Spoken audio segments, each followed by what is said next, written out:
I had just completed a grueling 24-hour shift in construction and management. My workplace had no qualms about overworking us when deadlines loomed, and the promise of overtime pay often kept us going. As I drove home from the job site, the clock was nearing 3 in the morning and the road was empty, save for the occasional set of headlights in the distance. The exhaustion was taking its toll on me, and I knew I was being reckless by attempting to drive in such a state. Nevertheless, all I craved was my bed, and I pushed on. During the drive, my eyelids drooped dangerously several times, almost causing me to veer off the road, just as my weariness seemed insurmountable. A chilling sight snapped me awake. There on the side of the deserted road sat a young girl no older than 7 or 8. I initially passed her by, but a nagging feeling in my gut prompted me to turn my car around and check if she needed help. I pulled up beside her and her gaze met mine. Her eyes held a peculiar, unsettling intensity. I asked if she was okay or needed assistance, but she remained silent. Her lips sealed tightly. My sense of unease grew stronger, and I reassured her that I meant her no harm, coaxing her to get into my car. She hesitated for a moment, before finally complying. My plan was to take her to the nearest police station, hoping they could identify her and reunite her with her family. I made countless attempts to elicit information from her during the drive, but she remained mute, fixated on me with those unnerving eyes. The silence in the car was deafening as we continued down the dark, desolate road for another 10 minutes. Then unbelievably, it happened again. I spotted another child this time. A little boy sitting on the side of the road. He too refused to speak, and without hesitation climbed into my car. I repeated my questions, but he responded with the same eerie silence, his gaze mirroring the girl's locked onto me. Panic began to claw at the edges of my mind. I couldn't shake the feeling that I had unwittingly stumbled into something sinister. Were these children kidnapped and abandoned? Here was it some horrifying trafficking situation, or had they simply become lost? The question swirled in my mind.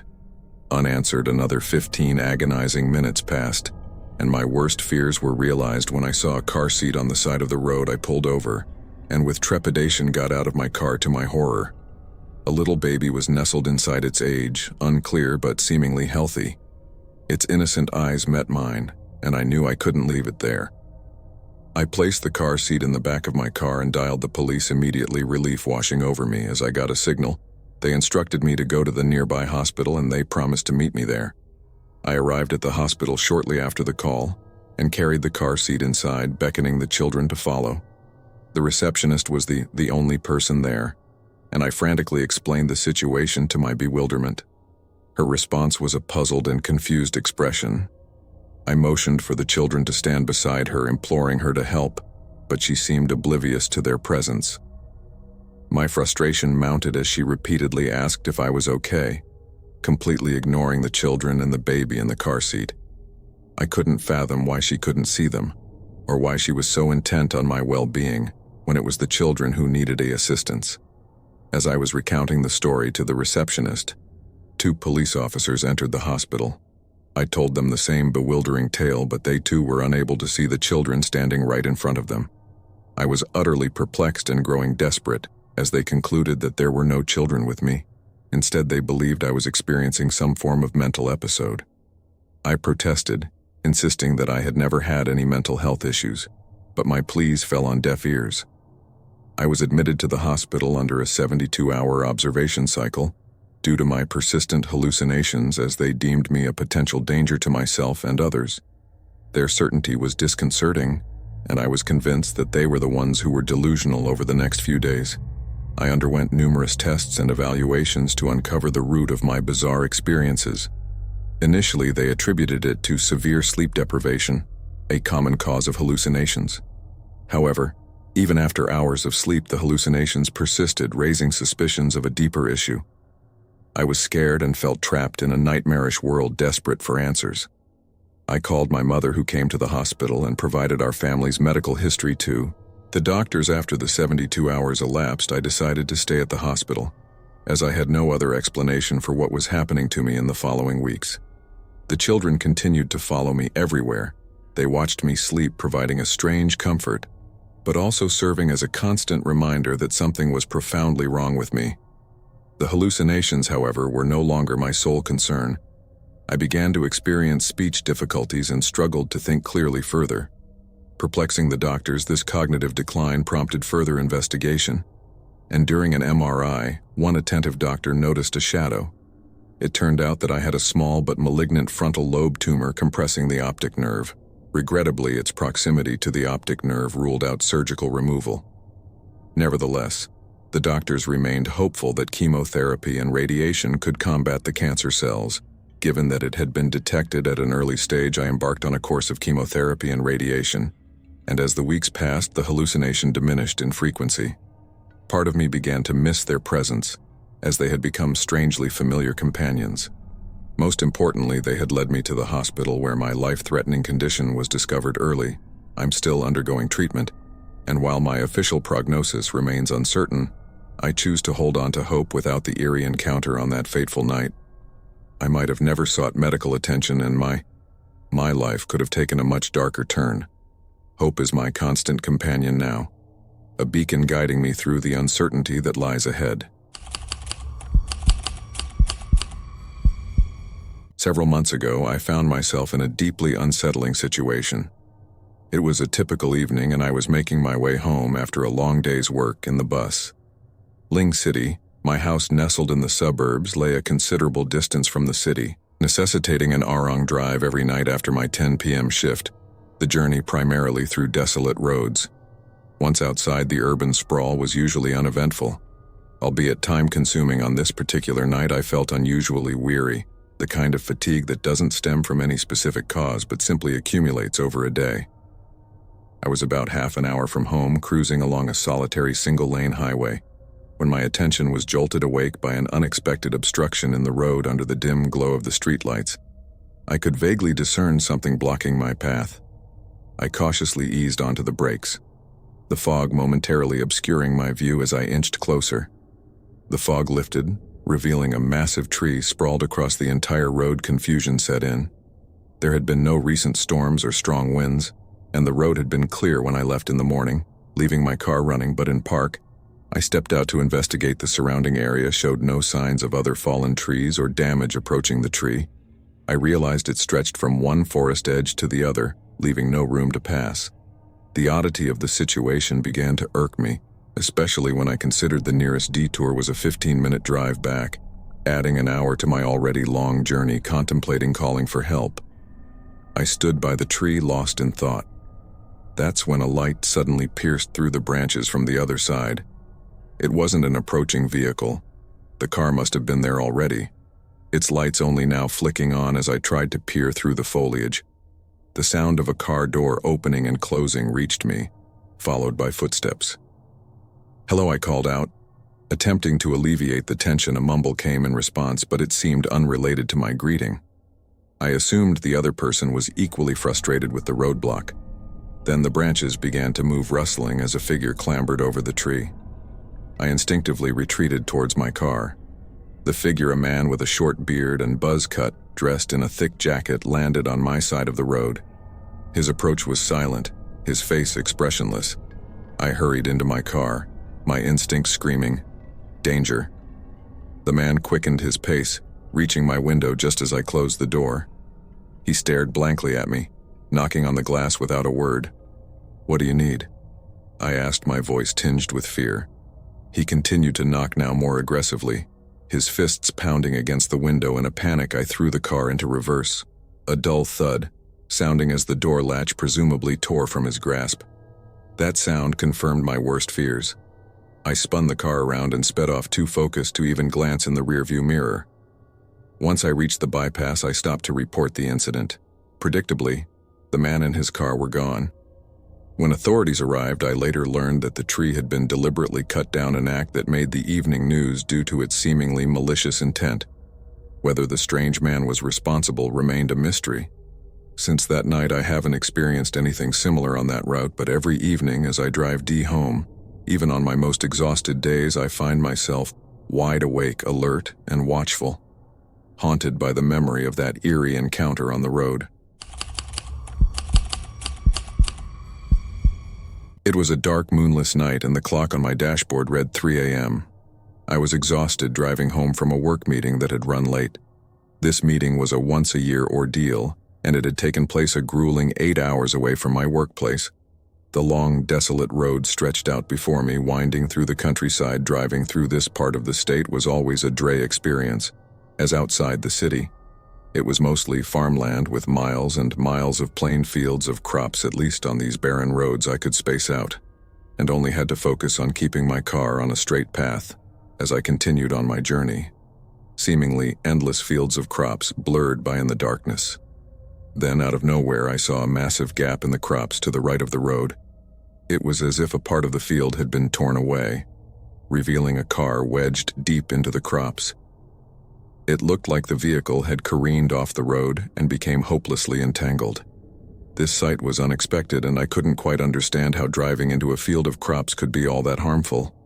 It certainly didn't seem serious enough for me to call for help. Especially since there was still cell service out here, the car was also eerily silent, its engine off, which led me to believe that the driver had already been picked up or had walked away from the scene. I continued driving, putting the peculiar sight behind me. Just a minute or two down the road, I noticed a set of headlights approaching in front of me. As I drew closer, it became apparent that the vehicle ahead was moving at an exceptionally slow pace. I had to swerve into the other lane to pass it.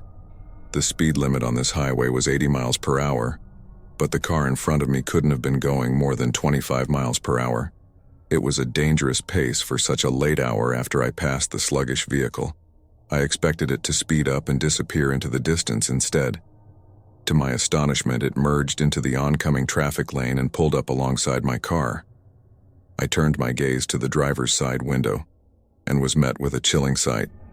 A man appearing to be in his mid-40s with long, disheveled hair and an unkempt beard was staring directly into my eyes. What was unsettling was that he didn't seem angry. Instead, he wore a faint, ominous smirk, feeling my nerves fray. I shifted my focus back to the road, hoping that the bizarre encounter would end there.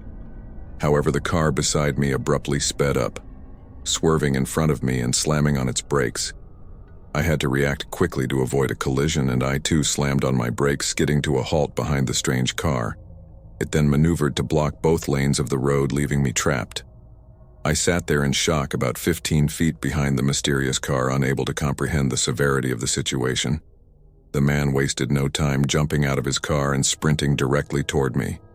In one hand he brandished a gun, and he now had a hood pulled over his head. Panic surged through me as I realized the danger I was in. With no time to spare, I floored L. The gas pedal, desperately trying to escape my car, lurched forward, but for a terrifying moment, it felt as though it wouldn't respond. Panic clawed at my throat, and a wave of terror coursed through me as I imagined the horrors that could await me. Had the other car I'd seen earlier in the crops fallen victim to this menacing stranger as well? Suddenly, my wheels found traction, and I was able to swerve my car out of the field and onto the other side of the road. In the distance, a single gunshot echoed, a chilling reminder of the danger I had narrowly escaped. My heart pounded as I sped away from that horrifying encounter. I dialed 911, my voice trembling, and provided every detail of what had just transpired. I also mentioned the car I had seen earlier, wedged in the field of crops. Despite the police's efforts, the man who had tried to stop me on that desolate road was never found. They managed to locate the other car, but it was empty with no signs of the driver. It was as if they had abruptly veered off the road, become trapped, and then vanished without a trace. The eerie similarity between their situation and what could have happened to me sent shivers down my spine. If I had become stuck in that field, the other person in that car might not have been the only one to disappear that fateful night. I really wasn't planning on telling this story, but it's been a few years and I'm not as freaked out by what happened as I used to be, so why not? I was only 19 at the time. I had moved across the country the year before college and had never had any issues driving home for the different breaks that we had over the school year. It was winter break, and my mom really wanted me to come home that year to celebrate the holidays with my family, since I hadn't the year before. I agreed, but I really didn't want to leave my car for weeks. There had been a lot of car break-ins in the city that I lived in, and leaving my car to be vandalized, broken into, or stolen just was not an option to me. I told my mom that I'd be driving home, and she wasn't too happy about it, but understood. She offered to have my dad fly out and drive with me, but I didn't want them to go through all that trouble. And I thought a few days on the road by myself would be a good thing. I'd been having issues in my personal life, and having the time to think about it without any distractions seemed like a good thing to me. I packed up a few bags that wouldn't last me the next few weeks and said goodbye to my roommate, who was pretty bummed out about me leaving. I headed out the door, looking back on it. Now my car probably wasn't worth what I went through. During that drive home, it was a 20-year-old Honda Civic that had the propensity to break down a lot. And by a lot, I mean at least once a month. I just didn't have the money to replace it. I hopped in the car and was on the highway. Within a few minutes, I got some coffee before heading out of the city so I could stay awake as long as possible. It was still around 8 o'clock in the morning, so I figured I'd drive for around 10 hours before hopefully finding a hotel and settling in for the night. I had no definite plans and was following the fastest route home, which probably wasn't the best decision, I know. Now that I should have taken the route that didn't involve long stretches of highway, with nothing but fields for miles and miles, I stopped a few times for bathroom and snack breaks, and by around 7:00 p.m., I was done. I'd been driving for almost 11 hours and didn't want to be a hazard to myself or others on the road. If I kept driving while being that exhausted, I found a relatively nice hotel and got a room for the night, planning to continue my drive the next morning. That day I'd be driving through parts of the Midwest, and it wasn't necessarily something I was looking forward to the last time I drove through it. It was a lot of just flat land and cornfields, both things I thought were boring to look at on a long road trip. It was winter though, so there was no corn. The weather could have been better, but I had no issues the day before, so I had that it would stay that way. The day went by faster than the previous one, and the sun was down before I knew it by 6 p.m. I was feeling pretty good to keep going, so I passed through the next city and drove on around 7. I started hearing a knocking sound, and I wanted to cry when I realized that it was coming from my engine, and it started to snow. My car began to creep along the road until I pulled to the side of the road where it completely gave out. It was getting cold without the heater on, and I knew that I had to get help. Very soon I checked Google Maps to see if I was close to another city, but the next town, albeit a very small one, was still almost an hour away. I tried calling my parents to tell them what happened, but my service was completely out.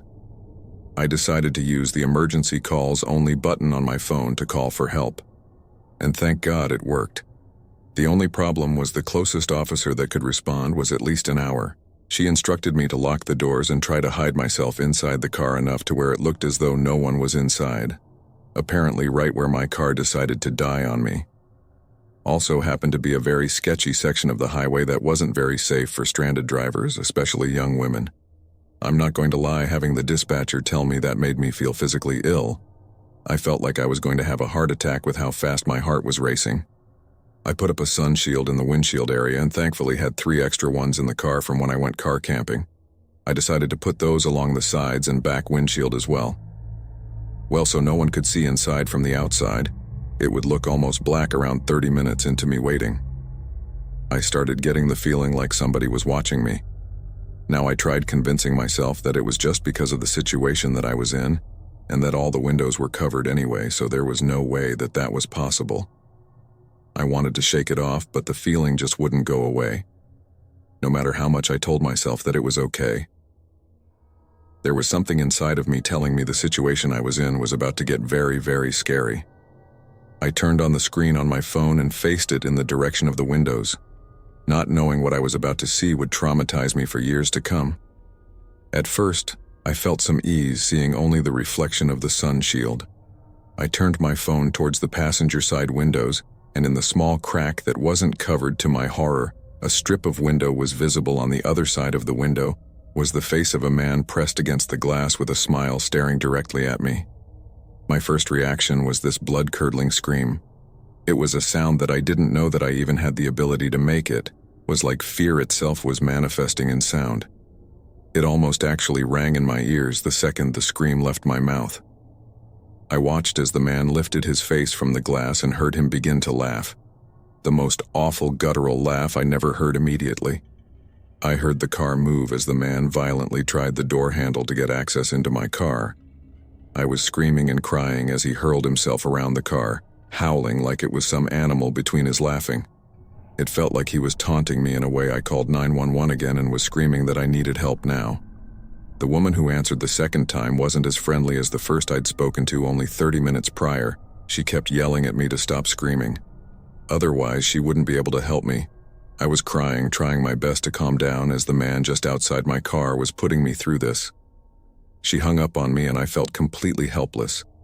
The only relief that I was feeling at the moment was the fact that he hadn't been able to break into my car.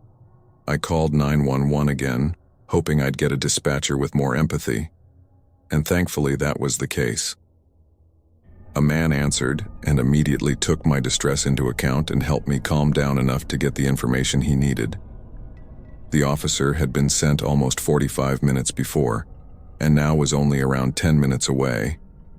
I was told that they'd have him get to me as quickly as possible given what I was going through. I was hopeful, but that hope was ripped away when I heard the sound of what was obviously a rock being thrown at my windshield. It shattered just enough to motivate the man to get on top of my hood and start stomping the windshield until it was broken enough for him to reach a hand inside. I screamed and climbed into the back seat. I was trying my best to get out of reach of this very insane and clearly dangerous person. They started tearing the windshield out of the way and his face was even scarier than it was the first time I saw it. I was paralyzed with fear as I watched him begin to climb between the glass into the car. I had no choice but to get out of the car and hope the officer was close by. I opened the door and turned on my phone's flashlight. I faced it toward the hood and was so relieved to see that he had become stuck. He was trying to climb out but wasn't able to. I then saw the beautiful flashing red and blue lights in the distance and heard the sirens as he drove closer. I started frantically waving him down, and he pulled up beside me. He was out of his car in seconds, and another police car was pulling up behind him. Only a few minutes later, I was placed in one of the cop cars and watched as they actually drew their guns out, demanding that the man climb out of the car. This crazy guy was screaming and thrashing his body around. One of the officers grabbed him by the ankles and pulled him out of the vehicle. The man tried biting him multiple times before being slammed to the ground and handcuffed. They put him in the back of the other car and told me more officers would be coming down to take pictures of the scene, and a tow truck would be on its way to tow my car. I was driven to the police station and gave my statement about everything that happened. I called my parents, who bought me a plane ticket home from the nearest airport, which the officers were nice enough to drive me to. I wish I could tell you the man who did that to me and even give a reason as to why. But he didn't. He was so mentally deranged that they said he wasn't even fit to stand trial. Eventually, I guess he was taken to some state mental hospital, where the last I heard he's still there. I wish that there was some justice for the hell that he put me through, and maybe some people would say there was, but to me it wasn't justice. He isn't being punished. The memory of what happened punishes me every day. It's gotten easier to deal with as time goes by, but it'll always be there to torture me anytime I'm reminded of that man in the window. I drive part-time for Uber Eats as a college student, and it's a great gig that I can work around my school schedule. This eerie incident occurred one night after my classes, probably around 11 p.m. I didn't have class until late in the afternoon the next day, so I decided to stay up late and complete as many food deliveries as I could. I received an unusual grocery order to pick up from a 7-Eleven and deliver to an address about 15 minutes away. The directions led me through a few neighborhoods, eventually taking me to the back roads that led into a densely wooded area. As I approached the end of a gravel road, I glanced at the address on the app, which indicated that it was down this path. However, all I could see were safety cones and construction materials with no streetlights to illuminate the way with caution. I ventured down the path, switching on my brights and carefully maneuvering through the obstacles. Until I reached the last turn, this section was even more unsettling, resembling a path, more than a road. I consulted the map again, and it was clear that the address was indeed at the end of this mysterious path. I raised my head, peered into the darkness ahead. As my eyes adjusted, I started to discern a structure at the end of the path. It looked somewhat like a house, but there was an undeniable eerie quality about it. My senses tingled with unease, and as I scanned my surroundings, I began to make out more houses in the vicinity. The limited light from my headlights prevented me from seeing them clearly, but it appeared to be a community of newly built houses under construction. Considering this, I reasoned that the house marked on my GPS might be one of the few completed ones. I turned and proceeded down the path, pulling into an empty cul-de-sac with a lone house up close. It was apparent that the house was not entirely finished, although the front appeared nearly done, complete with a door. Despite the bizarre situation, I reminded myself that my job was simply to deliver the groceries and not to concern myself with someone else's housing situation. I parked my car, retrieved the grocery bags, and approached the front door. All the lights were off and an eerie silence enveloped the area, making me increasingly uneasy. Placing the bags on the doorstep, I knocked, but there was no response. As I turned to make my way back to the car, something caught my peripheral vision. In the shadows near the edge of the woods, I saw movement. My heart skipped a beat and I froze for a moment, staring into the dark abyss. Whatever it was had ceased moving. Panic surged through me, urging me to hurry back to my car. I reached the vehicle, started the engine, and as my headlights pierced the darkness, I saw a man standing exactly where I had seen the movement in the woods. His eyes were locked onto me, his gaze intense and unsettling without taking my eyes off him. I started to back out, but my anxiety had me gripping the wheel too tightly. I barely noticed as my car jolted backward, first at the rear tires, then at the front. The entire vehicle rocked violently for a moment. My adrenaline surged, preventing me from getting a good look at what had caused the disturbance. I hit the gas harder, getting off the path and onto the gravel road. As I entered the normal neighborhood, it became evident that my car was shaking and bumping, and there was no doubt I had several flat tires. I managed to pull over somewhere I felt safer and immediately called the police. They conducted a search of the address and the Uber Eats account, only to find that the address led to an unfinished, uninhabited property, and the account itself was a throwaway. The police did discover several large, sharpened metal objects on the path, likely placed there after I'd pulled in as an attempt to immobilize me. What the intentions of those individuals were once they had me trapped out there in the woods remains a mystery.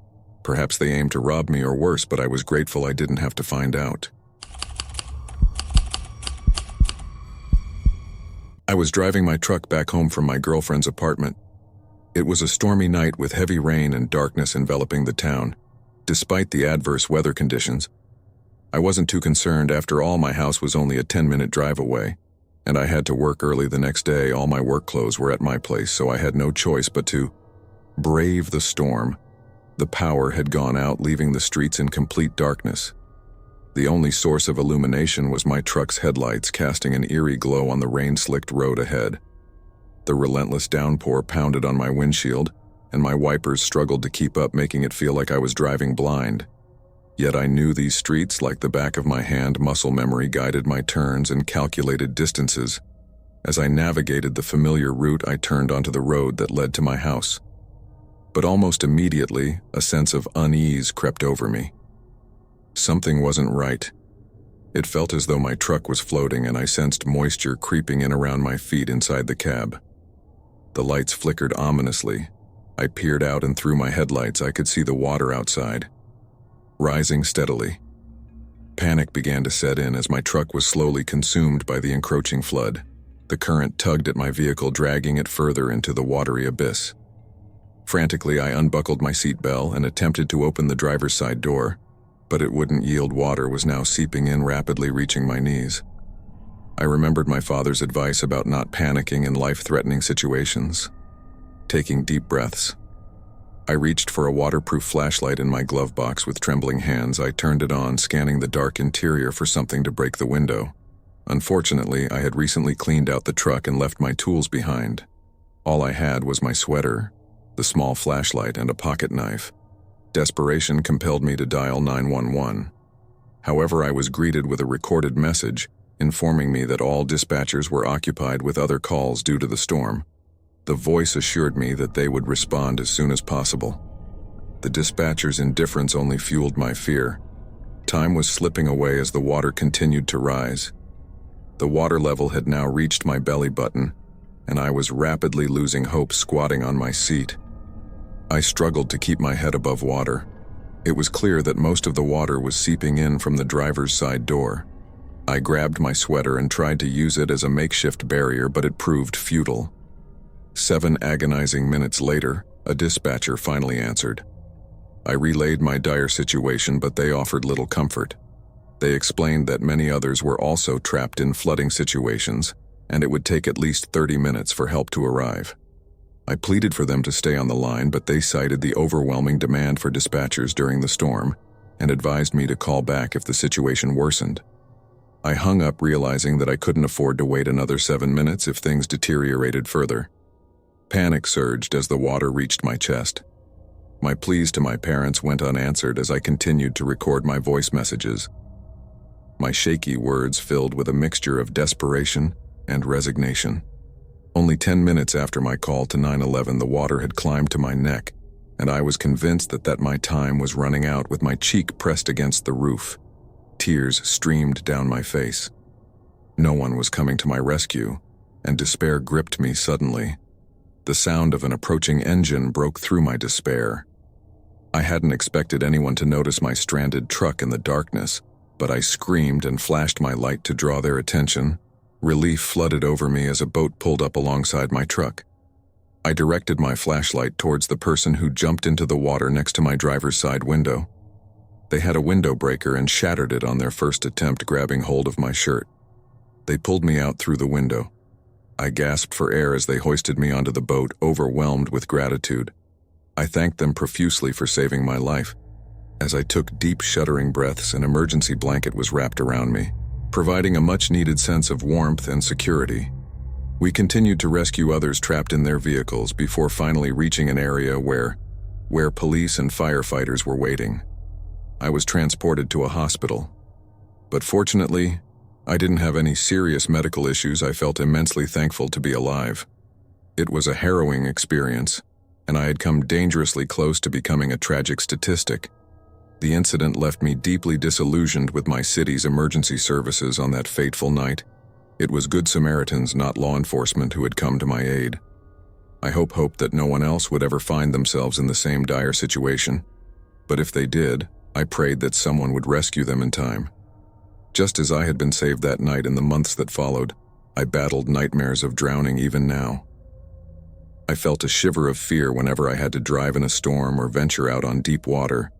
I had attempted therapy a few times, but it hadn't provided the solace I needed, so I had eventually stopped.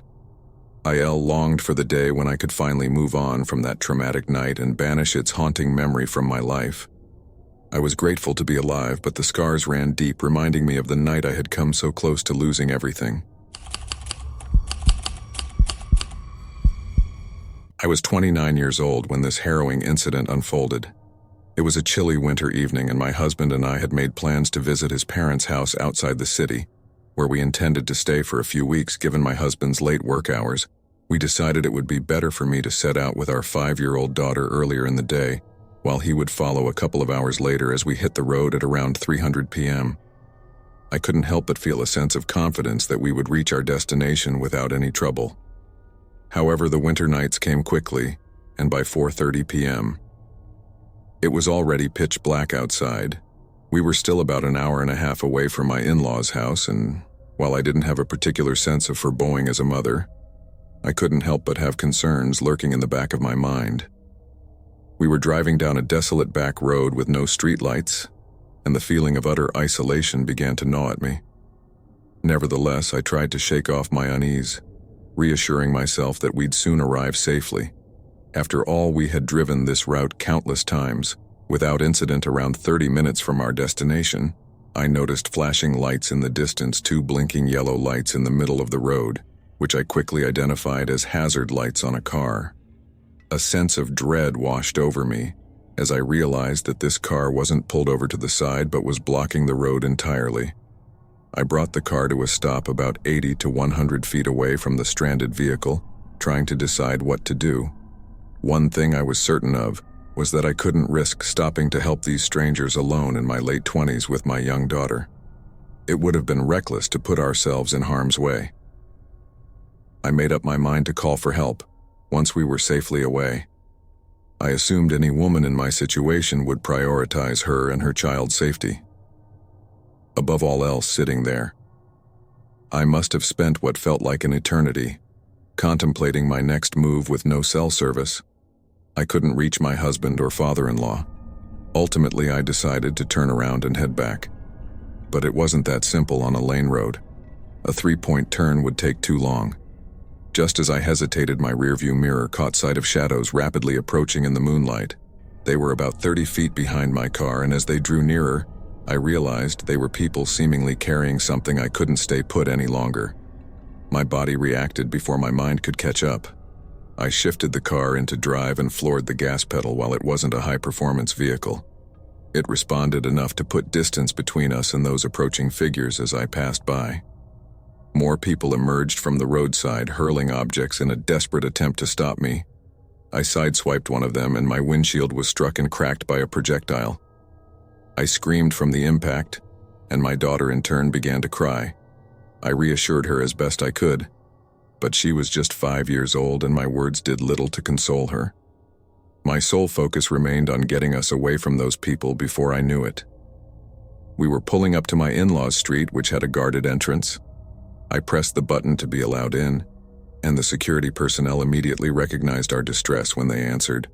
We were granted access, and my father-in-law met me at the driveway, armed with a gun. I was in tears, and my daughter clung to her grandmother, equally distraught once inside. I recounted everything that had transpired. My father-in-law, fiercely protective of us, was visibly angered by the ordeal. He repeatedly inquired if they had followed us to this location, but I couldn't be certain as I hadn't been paying attention to the cars behind us. I was solely focused on reaching the safety of their house. My in-laws were known for their strict security measures, complete with numerous firearms and surveillance cameras both inside and outside their property. They examined the security footage and noticed a car passing by their front gate repeatedly, as if it was circling the area. Realizing the gravity of the situation, we decided to contact the police. Unfortunately, they informed us that they couldn't assist because it wasn't considered an emergency and was beyond their city limits. My father-in-law made it explicitly clear that anyone entering their property would be dealt with if necessary, and the police acknowledged his rights before hanging up. He armed my mother-in-law and me and instructed us to wait inside the house while he went outside to inspect the property. We anxiously watched the security cameras, and as he approached the gate, the car returned. This time it stopped right at the gate, and 2 individuals got out. They seemed oblivious to my father-in-law's approach and began pushing the gate since we couldn't hear their exchange. All we saw was my father-in-law firing a shot into the air, yelling at them. They hastily retreated to their car and sped away. My husband arrived an hour later, filled with apologies for having allowed me to drive alone. I reassured him that it wasn't his fault and that the outcome would have been the same if he had been with us. The most important thing was that we were safe. A few days later, we learned that there had been several carjackings in the area. Fortunately, no one had been seriously injured during these incidents. I shudder to think about what might have happened. Had I not spotted those individuals approaching us from behind, I remain grateful that we emerged from that nightmarish situation unharmed, and I've since made it a point never to drive at night without proper protection, whether it's my husband or a firearm. I'm a single mother, and I know a lot of people will roll their eyes when they read that, but it's important to the stories, so please don't judge too hard. The story I'm about to tell you took place when I was in my late 30s, and my 2 daughters were 13 and 15. I had just gotten out of an intense custody battle with their father, but thankfully I was awarded full custody due to his drug addiction and rocky financial status. My girls and I were so excited to be moving to another state, away from all the drama the custody battle had caused. There was a lot of choosing sides and blame being thrown around even by my daughters. So we decided that getting out of such a toxic environment by moving was the best idea for us. It was early June and the weather had started to warm up. We had just packed up the last boxes in our house and decided to leave a few days before the moving truck, as we wanted to get settled in the house before all our stuff arrived. Even if there would be no furniture for a few days, we were fine with that. We said goodbye to our old house, which was a very emotional thing for us to do, and we set off. We were taking the fast route, and according to Google, it was only supposed to take a couple of days to get to the new house. We had the idea that we'd stay in a hotel for one night along the way, and that was super exciting for us. My girls loved staying at hotels like most kids do, and I loved seeing them happy after hours of driving. It was late afternoon, and we were ready to get out of the car and find a room to stay in. I checked every hotel in the area, every app, and there was nothing available. Literally not one room was free in any of the surrounding cities for another 3 nights. I called around, and apparently there was a huge kids' soccer tournament in town, one of the largest in the country. We decided to keep driving until we found something. But instead we were met with a stretch of road that had a lot of rest stops but no hotels. We stopped at a gas station to get some gas, and noticed a few biker guys in the parking lot. As I waited at the pump, I noticed one of the men staring into the back seat of my car, clearly looking at my daughters who were both asleep. I felt a chill run down my spine, and I instantly had this gut feeling to get them out of there. It just didn't seem like a great position to be in, a young mom alone with her teenage daughters. Not great. I didn't even wait for the gas to finish pumping. I took it out, closed. The gas cap, got back in the car as inconspicuous as possible, and got back on the highway. I watched to see if they were following us, but they didn't, and I thought maybe I had just been a little paranoid, so I stopped thinking about it. The girls and I decided to stop at a rest stop.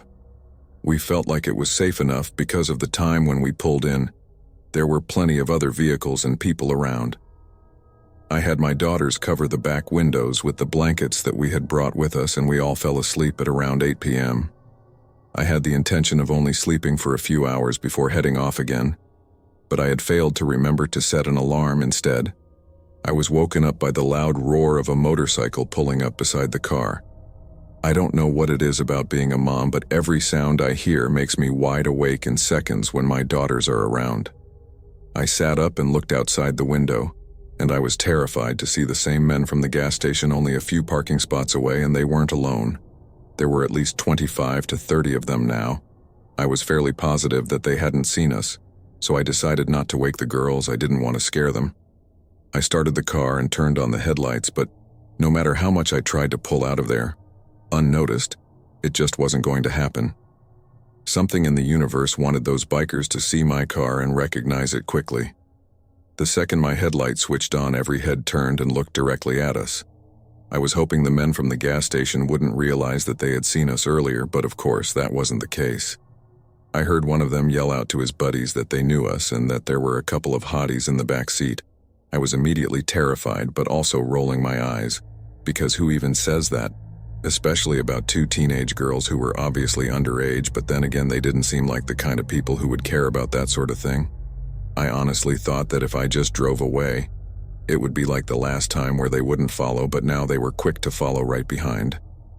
I woke up the girls, and I wish I could have been one of those moms who sugarcoated things to save their kids from being scared, but there was no way to do that with what was going on. I told them that we were being followed by some scary men, and they stayed down where no one could see them, keeping the blankets on the windows. They both started freaking out and crying, and I understood. As I sped down the highway, these bikers got more aggressive. They began throwing things at my car and swerving as they tried to run us off the road. I was trying my best to stay calm on the outside, so as not to scare the girls any more than they already were, but on the inside, I was having a full-blown panic attack. I knew my main priority had to be maintaining control of my car. It was clear that if something happened and they were successful in running us off the road, nothing good would come of that. They started yelling at me to just pull over and that they only wanted to chat. I continued to stare forward outside the windshield field and not even acknowledge them, and they didn't like that. They started calling me names, demanding. I rolled down my window. I did roll it down about an inch to try and plead with them to just stop and leave us alone, but there was no way they could hear me. We drove like that for at least 5 miles before entering the next city, and by that time it was already 2 in the morning. Finally, I came to my senses and told my oldest daughter to just call the police through tears. She told them what was going on. I don't know what they told her, but she said that they were coming, Unfortunately, it just wasn't soon enough. I felt something hit the side of the car, and within seconds we were off the side of the road and headed for a tree. I slammed the brakes as hard as I could, and the car came to a very violent halt. We were all okay, but I started to wonder for how long, though the bikers surrounded us and started pounding on the windows and pulling on the door handles. While the car shook, the girls were screaming at the top of their lungs and begging me to make them go away. But there was really nothing I could do. I prayed to God that we would make it out of there, and thank God He answered my prayers. We heard sirens in the distance and watched as the men all got back on their motorcycles, speeding away. We hugged each other and cried until the officers were standing at the doors of the car. They had to step out and we explained everything. Now they tried to get in contact with the bikers around that area, but they weren't able to track them down specifically, at least not at that moment. To this day, I'm still terrified every time I see a group of motorcyclists. My girls are older now, with children of their own. And my biggest piece of advice to them is always carry protection. You just generally never know when you're going to find yourself in a situation as psychotic as that. I was 17 years old and had just gotten my driver's license. Looking back, I admit I was the typical self-absorbed teenager, too impatient and reckless for my own good. It was a Friday night, and I was desperately trying to persuade my mom to let me take the car to meet up with my friends. She, on the other hand, was adamant about not letting me go. Convinced that I was planning to go out drinking and drive under the influence, I kept reassuring her that I had no intention of doing anything like that. But she remained unwavering in her decision. In a fit of frustration, I uttered the words I would later come to regret. "I hate you," slamming the door to my room. I resolved to sneak out later that night around 11 p.m., with my mom asleep in her bed and my dad out of town. I figured it would be easy to make my escape earlier in the night. I had already swiped the car keys, so as stealthily as I could, I crawled out of my window and onto the front lawn. My mom had forced me to install Life 360 on my phone, a decision I now wish I had never agreed to avoid her tracking my location. I turned off the app, thinking I could fool her if she happened to notice I was gone. She was the type of mom who'd call the police if I didn't return. When I was supposed to, I sent a quick text to my friends asking where they were, and predictably they had driven all the way to La. Despite being over an hour away from their location, I made the foolish decision to go after them. The traffic on the freeway was unbearable, so I decided to take some side streets, hoping for a faster route. Living in Southern California meant one thing for sure: traffic everywhere all the time. As I continued driving, I became increasingly lost, refusing to turn on my phone for directions. I sought to reach a freeway, hoping it would lead me back home. Time slipped away, and the later it got, the more disoriented I felt. I had to admit to myself I was scared, and all I really wanted was my mom. I meandered through side roads, alleys, and sketchy neighborhoods, not giving a thought to my own safety. Then I turned down a narrow road and was met with a shock. A truck blocking my path parked sideways as if deliberately. When I attempted to reverse, a man suddenly appeared, pointing a gun at my face and pounding on my window. Panic coursed through me, and I did as he instructed. He ordered me out of the car and shoved me to the ground.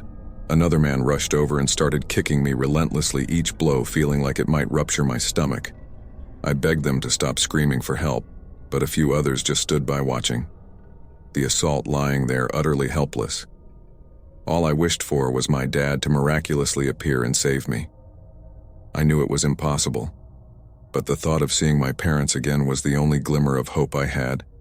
The beating seemed endless, and I realized they believed I had passed out.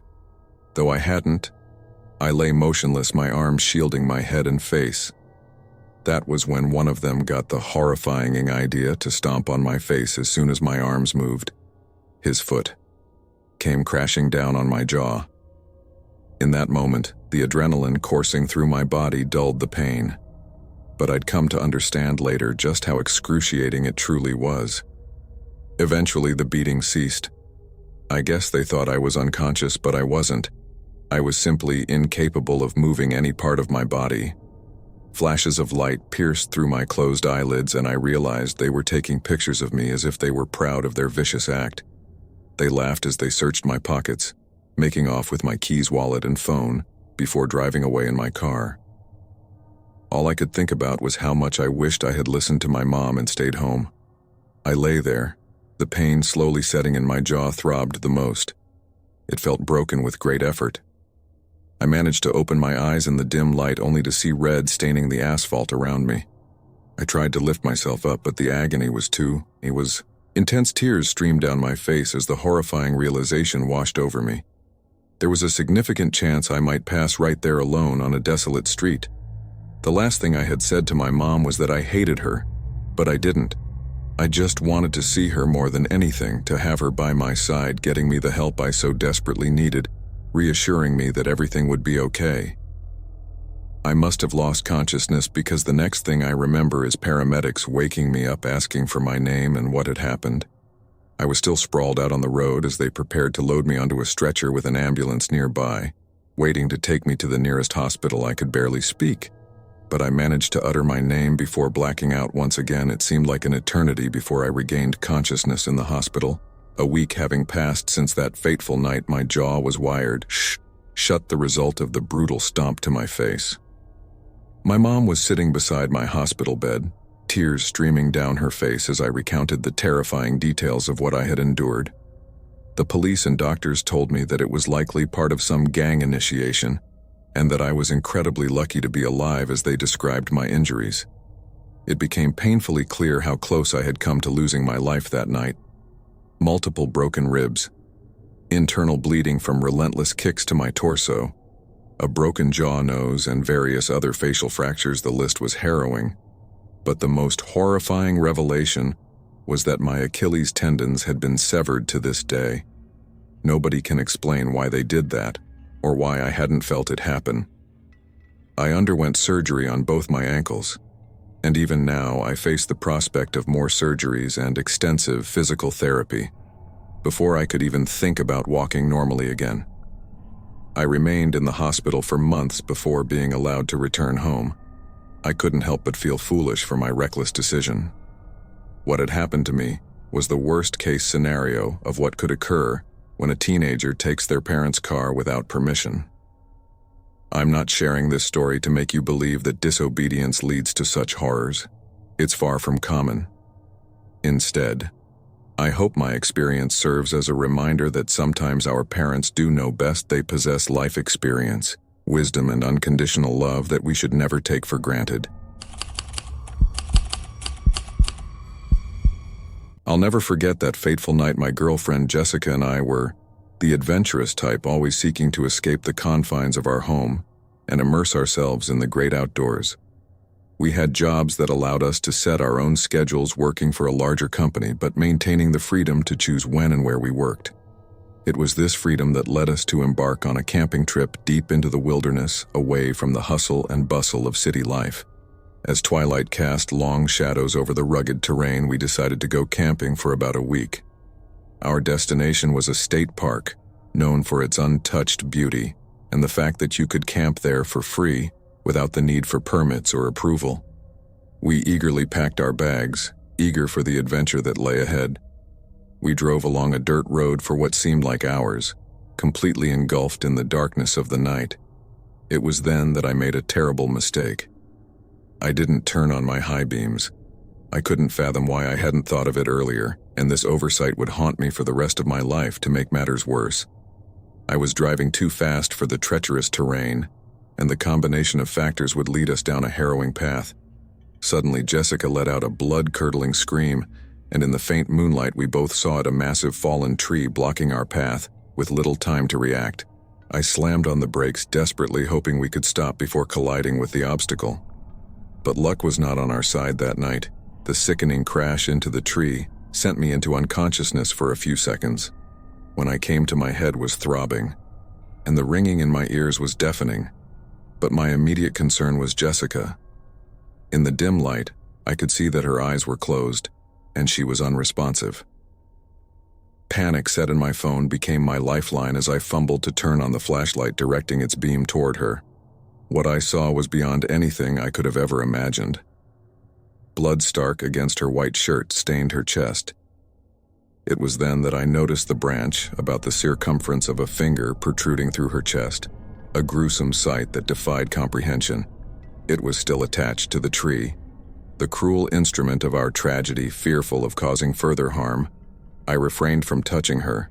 I reached 12:45 for my phone to dial 911, but there was no signal in this remote location. Desperation took hold as I considered our limited options.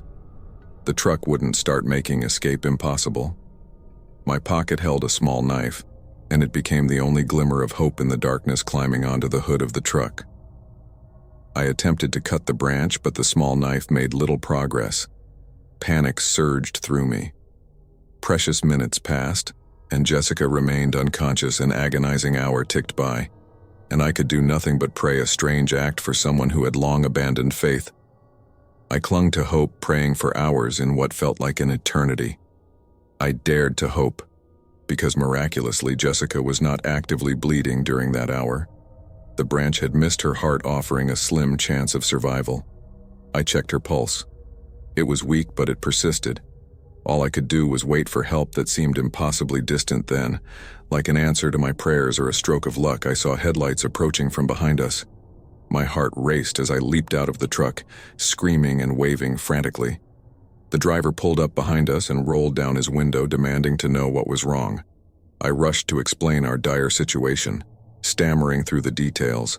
It took a moment for him to grasp the gravity of the situation. He cursed under his breath and shone his flashlight on Jessica, confirming our worst fears.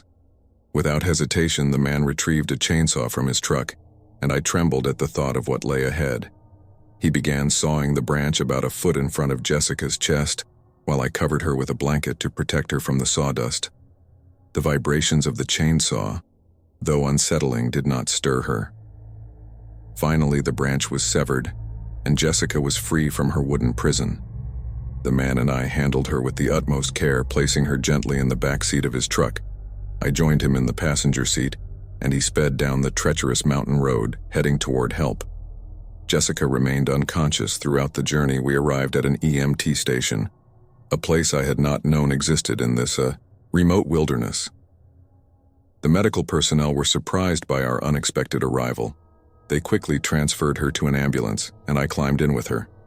The nearest hospital wasn't too far away, thank goodness, but it lacked a trauma center. She needed to be airlifted to a larger city an hour away by helicopter. The doctor's grim assessment revealed that she had a punctured lung, but her heart remained unscathed. If the branch had been an inch to the left, she would have perished within minutes. Jessica spent almost 2 weeks in a coma when she finally awakened. Her pain was excruciating, and she struggled to speak. Due to the trauma in her chest, she endured extensive surgeries to repair the damage, but the possibility of a lung transplant loomed in the future. I was grateful beyond measure that she had survived, and I remained in close contact with the man who had saved her life. Though Jessica still depended on oxygen and experienced breathing difficulties, we attended her monthly appointments, determined to help her on the long road to recovery. We understood that full recovery might be elusive, but we were prepared to face whatever lay ahead together. I asked Jessica to marry me while she was still in the hospital, and she said yes. Regardless of the challenges ahead, I looked forward to spending the rest of our lives together. That night will forever be etched in our memories, and while I struggle to forgive myself for the accident, I am grateful that it's a memory Jessica doesn't have to bear.